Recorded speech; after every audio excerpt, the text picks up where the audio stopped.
Hai, Assalamualaikum warahmatullahi wabarakatuh. Kembali lagi di YouTube channel aku, myfusi16. Sebelumnya ya, semoga dengan aku bikin video kayak gini tuh kayak ada manfaatnya untuk kalian yang nonton ya. Jadi aku tuh berharap nggak apa yang aku bikin, apa yang aku share ke kalian tuh nggak serta merta hanya karena memenuhi tugas gitu. Jadi ya aku berharap semoga ada pembelajaran dan yang bisa dipetik lah, yang bisa mungkin yang baik kalian ambil, yang nggak baik ya udah nggak usah ditiru gitu. Oke. Jadi tuh kali ini aku akan nge-share pengetahuan aku, dan aku tuh mau menjawab pertanyaan yang udah diajukan ke aku, pertanyaan dari pemateri training hari ini, yaitu tanggal 18 Desember 2020 tentang kurikulum baca di Bimba A I U E O. Jadi tuh ada 2 soal yang harus aku jawab. Jadi ini sesuai dengan pengetahuan aku, dan kalau misalkan ada salah ucap atau kurang atau apa, kalian bisa komen di bawah ya, sebagai bahan pembelajaran aku kedepannya biar lebih baik. Oke, langsung aja ya aku jawab pertanyaannya. Baik, pertanyaan pertama itu, bagaimana sih cara agar si anak-anak ketika kita kenalkan dengan huruf A, I, U, E, O itu mereka tidak mudah lupa, tidak cepat lupa gitu. Gimana sih caranya kayak gitu kan? Jadi sesuai dengan yang aku tahu gitu ya, yang aku tahu dan materi-materi yang udah dijelasin pemateri di training yang aku ikutin, itu hal yang bisa aku tangkep ya. Jadi gimana sih caranya biar anak itu nggak gampang lupa saat kita kenalkan dengan huruf A, I, U, E, O. Jadi hal yang pertama yang harus dilakukan itu kita, jadi aku mau sedikit ini ya, mungkin keluar dari soal, cuman hal ini menurut aku perlu diketahui sih. Jadi kenapa sih kok Bimba A, I, U, E, O itu pertama kali yang dikenalkan atau diajarkan di Bimba ini kok huruf A, I, U, E, O, kenapa nggak huruf A, B, C, D dan lain-lain gitu. Jadi kenapa sih kok huruf A, I, U, E, O? Karena huruf A, I, U, E, O yang tulisannya itu berkapital, jadi itu kan di setiap kalimat, di setiap kata itu selalu ada huruf vokal, yaitu A, I, U, E, O. Jadi salah satu huruf A, I, U, E, O itu pasti di setiap kalimat, di setiap kata itu selalu ada. Makanya kenapa kok huruf pertama yang dikenalkan adalah huruf A, I, U, E, O, ya agar untuk memudahkan anak kayak gitu. Karena di setiap kata sehari-hari kita itu selalu ada huruf A, I, U, E, O gitu. Sedangkan huruf yang lain kan nggak huruf vokal kayak gitu. Terus kenapa kok menggunakan huruf kapital pertama kali? Karena seperti yang kita ketahui ya, huruf kapital itu adalah huruf yang tidak ada kemiripan dengan huruf-huruf lain. Jadi kayak A, B, C, D, E sampai Z di huruf kapital itu nggak ada kemiripan antara satu huruf dengan huruf yang lain. Berbeda dengan huruf kecil. Ketika huruf kecil B sama D itu kan mirip. Kalau B perutnya di depan, D di belakang. Nah kayak gitu. Jadi dalam tahap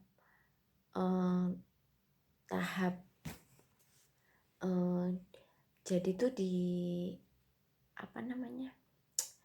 di tahapan membaca Bimba A, I, U, E, O itu ada 2 tahapan. Yang pertama itu tahapan persiapan. Nah, apa sih tahapan persiapan? Jadi tahapan persiapan itu tahapan di mana anak dilatih menggunakan verbal, cara verbal gitu. Sedangkan yang kedua itu tahapan awal, yaitu menggunakan simbol gitu lah. Di dalam tahapan di dalam tahapan simbol ini, huruf pertama yang dikenalkan di Bimba A I U E O itu adalah huruf A I U E O itu yang berkapital lah.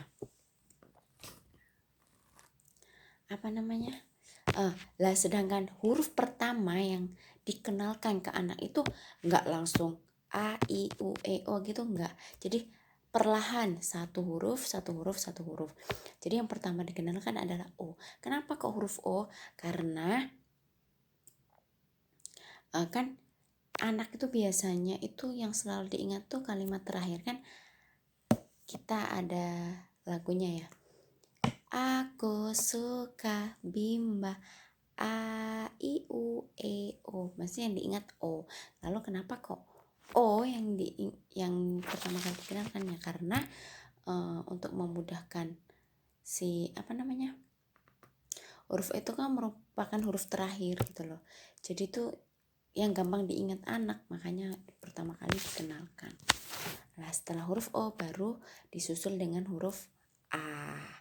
Tapi dengan syarat anak sudah terampil, sudah mampu dengan huruf O gitu. Setelah huruf A baru lanjut ke huruf I dan seterusnya. Tapi jangan lupa ya teman-teman, untuk ke step selanjutnya, untuk ke huruf selanjutnya itu teman-teman harus ingat bahwa anak harus sudah terampil dengan huruf-huruf sebelumnya yang dikenalkan gitu. Kenapa sih kok anak harus kenapa sih kok hurufnya itu harus diulang-ulang? Ya karena biar anak itu semakin terampil dan semakin mengingat gitu. Oh ya, saya mau menjawab pertanyaan yang tadi ya, sampai lupa. Gimana sih caranya biar anak itu nggak gampang lupa ketika dikenalkan dengan huruf A I U E O gitu ya. Jadi menurut saya itu cara agar anak itu tidak mudah lupa dengan huruf A I U E O itu adalah dengan cara kita sering mengulang-ulang gitu. Jadi ketika si anak udah bisa huruf O, maka kita kan ketika anak sudah terampil di huruf O, kita pindah ke huruf A. Lah, meskipun kita sudah pindah ke huruf A, bukan berarti huruf O nggak disebutin, tapi terus diulang. Jadi sering misalnya nanti sambil mengajari anak agar terampil huruf A, kita juga ngingetin lagi, oh mana sih huruf O kayak gini, coba yuk nyanyi. Lalu yang kedua itu dengan cara mengajari sambil bernyanyi. Nah ini, jadi kita mengajari si anak dengan cara belajar sambil bernyanyi gitu. Jadi A I U E O, seperti lagu yang ada di Bimba A I U E O gitu. Dinyanyikan, lalu ketika anak sudah terampil dengan satu huruf, misalnya anak sudah terampil huruf O, sudah terampil huruf A, lah kita terus mengulang-ulang, terus mengingatkan huruf-huruf sebelumnya yang sudah dihafal itu, biar si anak itu semakin terampil dan lebih agar nggak lupa gitu, selalu diingat sama si anak. Makanya kita harus terus menerus mengulang, atau biasanya tuh kita harus mengevaluasi gitu kan, diulang-ulang. Nah gitu. Jadi menurut aku dengan cara kita terus mengingat huruf sebelumnya yang udah dihafal, lalu dengan cara menyanyikan gitu. Lalu lanjut ke pertanyaan yang kedua, di modul apa sih anak itu diharuskan membaca suara semut? Jadi suara semut itu ya teman-teman, kalau yang belum tahu ya, suara semut itu suara dimana anak ketika membaca huruf itu dengan suara yang pelan. Misalnya baca gitu ya, B A C A, jadi dengan suara lembut, dengan suara lirih Sedangkan suara gajah itu suara yang keras, B A C A gitu. Gitu. Jadi di modul apa sih anak itu dilatih untuk membaca harus bisa suara semut? Itu di modul B2, yaitu di modul baca 2 gitu. Di situ anak diharuskan atau anak harus konsisten dengan membaca suara semut kayak gitu, dengan suara semut. Terus dampaknya apa sih ketika si anak tidak membaca dengan suara semut tapi membaca dengan suara gajah gitu kan. Jadi dampaknya banyak ya teman-teman. Jadi ketika anak membaca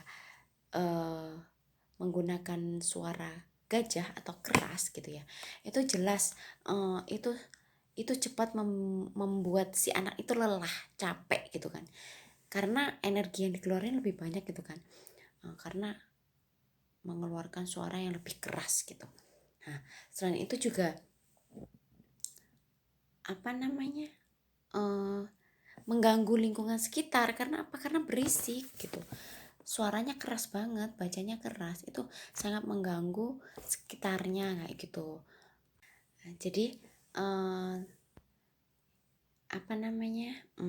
ketika anak membaca dengan suara gajah itu kan melelahkan dalam diri dia, seperti yang saya katakan tadi ya, seperti yang aku omongin tadi.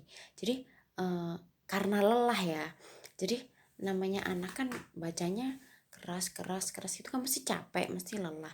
Jadi ketika anak sudah capek itu tuh jadi mereka tuh kayak bosen, dan mereka tuh jadi tingkat untuk belajarnya itu jadi menurun gitu. Jadi karena capek itu jadi anak udah males gitu loh mau belajar karena capek itu tadi. Sehingga kan dengan kalau anak udah males gitu, udah bete, udah bad mood untuk belajar gitu kan, ini ya jadi tingkat anak untuk belajar itu menurun gitu loh. Jadi makanya kenapa harus menggunakan suara semut ya, itu salah satu manfaatnya gitu. Jadi gitu ya teman-teman. Mungkin hanya itu yang bisa aku sharing ke kalian ya. Semoga kedepannya banyak ilmu-ilmu atau pelajaran-pelajaran yang bisa aku bagiin ke kalian. Dan aku berharap sih semoga apa yang aku sampaikan ini ya sedikit memberikan kalian pemahaman baru bagi yang belum tahu. Dan ya intinya semoga bermanfaat lah ya gitu. Oke teman-teman, makasih sudah menonton. Jangan lupa like ya, terus komen juga. Terus jika kalian merasa orang-orang di sekitar kalian butuh informasi ini, share ya. Oke, makasih. Assalamualaikum warahmatullahi wabarakatuh. See you.